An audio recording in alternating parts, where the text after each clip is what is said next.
Painting అన్నీ అయినవి వెళ్ళిపోతున్నాయి. Coffee time.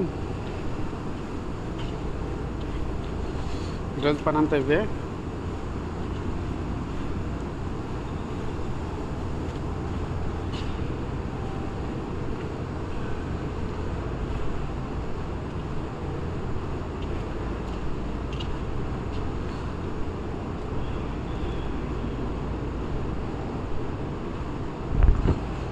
ఈరోజు 1 డేకి నా పని అంతా, ఒక్కరోజుకి ఇదంతా చేయాలి.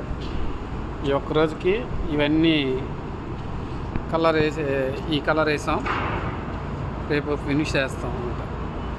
ఇంత పని ఈ ఒక్కరోజుకి. చూసారా, ఈ చివరి నుంచి చివరికి పెయింటింగ్, స్కాచ్ అన్నీ చేయాలి, అన్నీ పెట్టుకోవాలి. ఎంత పని చేస్తే కానీ మనకి డబ్బులు సరిగ్గా. మరి వీడియో చూసినందుకు లైక్ చేయండి, షేర్ చేయండి ఫ్రెండ్స్, కొద్దిగా సపోర్ట్ చేయండి. Thank you.